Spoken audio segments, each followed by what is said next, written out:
Lars Mittank. In Bro, he was abducted by aliens, bro. Nah, that's crazy. That's crazy. Shit. July, The most mysterious disappearances ever. Don't forget to like and subscribe.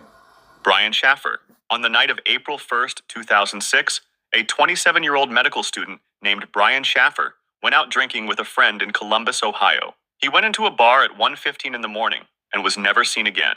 The bar was called the Ugly Tuna Saloona. It was on the second floor of a small mall near Ohio State University, and the only way up was a single escalator. A security camera was pointed right at that escalator. It filmed Brian going up. It filmed every other person walking out of the bar that night, but it never filmed Brian leaving. The bar did have a fire exit, Oh, okay. but the door only led into a construction site that was sealed off from the outside. There was no way through it.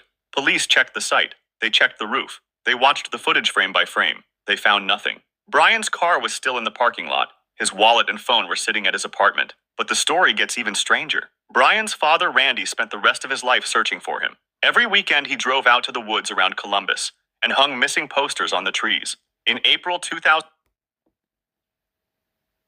I think they did not search their toilets, bro. Did you search their toilets? Let's see, maybe they found him in April 2008. He could be lost in the toilets, bro. You don't know, you never know. 2 years after Brian disappeared, Randy was out hanging posters when a tree branch fell and killed him. It has been almost 20 years. Brian Schaffer has never used a credit card. He has never made a phone call. And he has never appeared on a single camera anywhere on Earth. The Sodder children.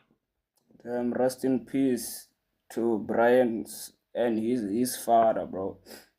I'm sorry for them, bro. On Christmas Eve in 1945, 5 Sodder children disappeared during a house fire in Fayetteville, West Virginia.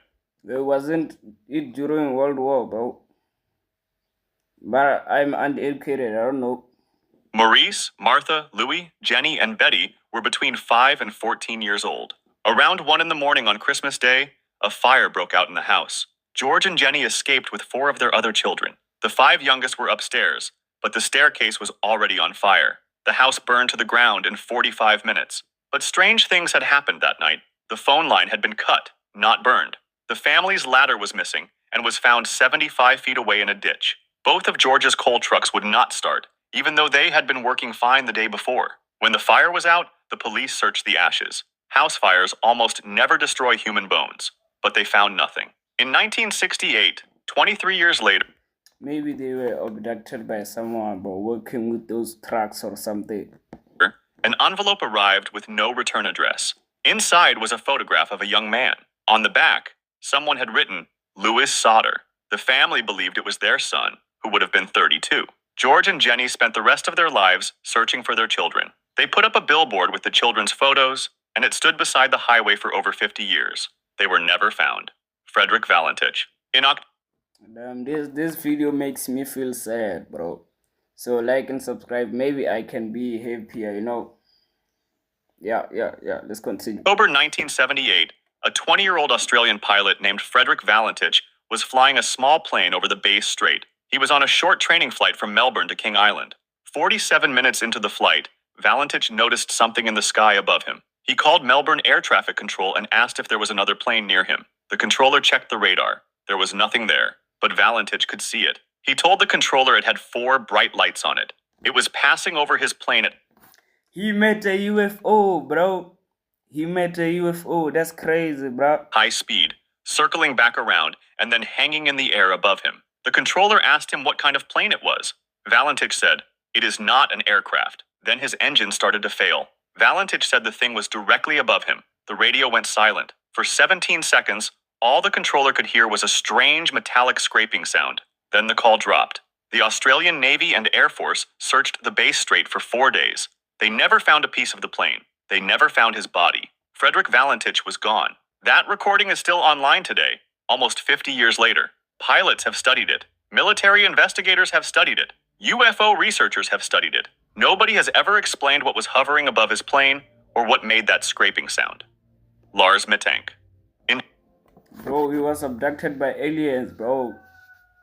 Nah, that's crazy. That's crazy shit. July 2014, a 28-year-old German tourist named Lars Mittank disappeared from an airport. This one is a recent one, so not in the 1970s and 45s and shit like that. Okay, it might be interesting.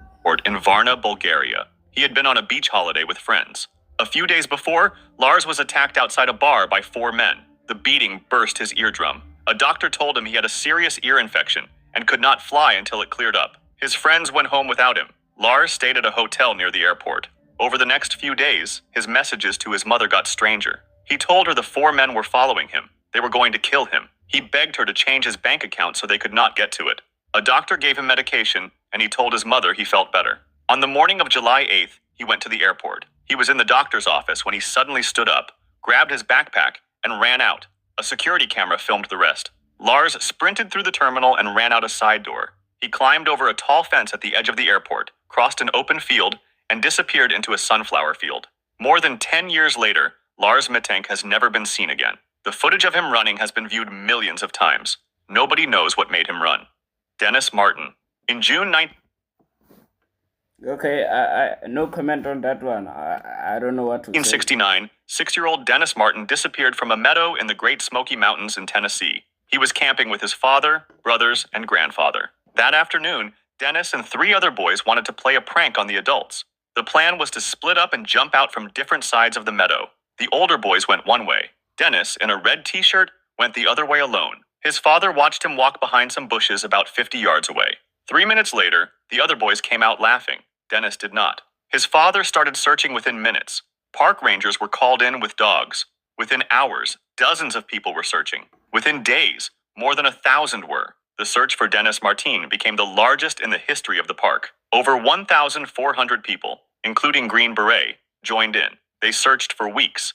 They found nothing. But the story gets even stranger. That same day, 6 miles away, a family of hikers heard an enormous scream coming from the woods. Moments later, they saw a rough-looking man walking through the bushes, carrying something dark and heavy over his shoulder. More than 50 years later, no trace of Dennis Martin has been found. Not a bone, not a shoe, not... He took Dennis, bro. That is the only explanation. Red t-shirt his father saw him walk away in. Yves Godard. In September Rest in peace, 1999, Dennis. a 45-year-old French acupuncturist named Yves Godard rented a small sailboat from a port in Saint-Malo on the northern coast of France. He got on the boat with his 2 young children, Camille and Marius. His wife, Marie-France, was meant to be with them, but nobody ever saw her board the boat. The Goddards never came back. When the police searched the family home, they found a large amount of Marie-France's blood. They found used morphine vials and bleach and cleaning chemicals all over the house. They later found more of her blood in the family's camper van parked outside. It looked like she had been hurt before Eve and the children ever left for the boat. A few days later, a slashed life raft washed up on the coast. A life jacket was also found, but it had been arranged too neatly to have come from a real shipwreck. The sailboat itself was never seen again. In 2000, fishermen in the English Channel pulled 6-year-old Camille's bones up in their nets. 6 years later, in 2006, the bones of Yves Godard were dragged up from an underwater trench called Herd's Deep in the same channel. Marie-France was never found. 4-year-old Marius was never found. The case was officially closed in 2012, but no one knows what happened to either of them. Jim Thompson. In March 1967, a 61-year-old No comment on that one as well, bro. American businessman named Jim Thompson disappeared while on holiday in the jungle highlands of Malaysia. He was one of the most famous Americans in Southeast Asia. Thompson had served in the OSS, the spy agency that became the CIA during World War II. After the war, he settled in Bangkok and rebuilt the Thai silk industry. He grew rich and designed his own mansion. He became friends with kings, celebrities, and politicians, and the press At least he lived a long life. Imagine being 6 years old and being lost, bruh, in the woods. More than 1,400 people looking for you, bruh. Only 6 years of life, bro. Shit. called him the Silk King of Thailand.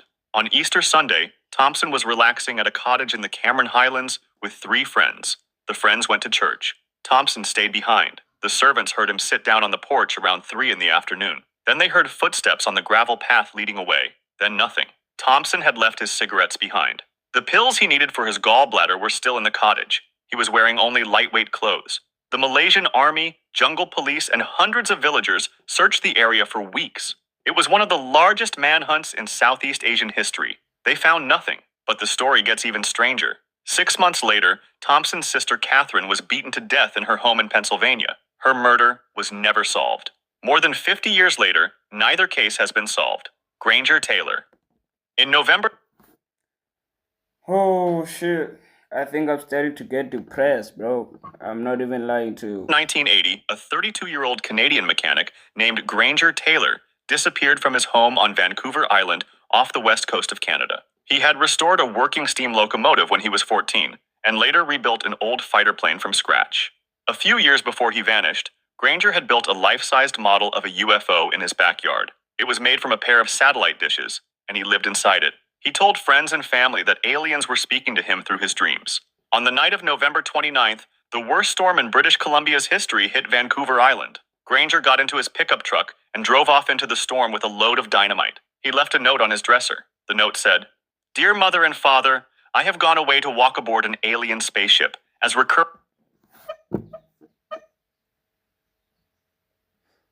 Let me not judge here. Let me just watch. recurring dreams have assured me of a 42-month interstellar voyage. I will be back." Granger was never seen again. Search teams found nothing. 6 years later, Okay. loggers found a blast crater on a nearby mountain. Inside were pieces of metal from Granger's truck, a piece of his shirt, and a few small bones. The bones were never tested for DNA. They were later lost. Nobody can prove they were ever Granger's. Flannan I. Okay. This guy clearly went with the aliens. Like, it's obvious, bro. They've been talking to him for a long time, bro. He went with the aliens, bro. Like, simple, solved. It's no longer mysterious. Now I'm playing, bro. I'm playing. Shit. In December This could be someone's relative, bro. Rest in peace, though. If you are dead, I don't know. 1900, 3 lighthouse keepers named James Duquette, Thomas Marshall, and Donald MacArthur vanished from a tiny Scottish island called Eilean Moor. The lighthouse had been running for only a year. The island was completely isolated, and the 3 men worked there in 2-week shifts. On December 15th, a passing ship reported that the lighthouse was dark. Bad weather kept the supply boat away for 11 days. When the relief crew finally landed, the lighthouse was empty. Inside, everything was clean. The beds were made and the lamps refilled, but the clocks had stopped. A half-eaten meal sat on the kitchen table, with a chair knocked over next to it. 2 sets of waterproof coats were missing from the hooks. The 3rd set was still hanging there. Outside, the west side of the island had been hit by something huge. Ropes had been torn off the landing, a heavy iron box thrown 40 feet up the cliff, and a stone weighing over a ton had been moved. All of this damage was over 100 feet above sea level. There were no bodies on the island. The 3 men were never seen again. The official report said a giant wave swept the men off the rocks while they were working, but nobody has ever explained why one of them ran out without his coat.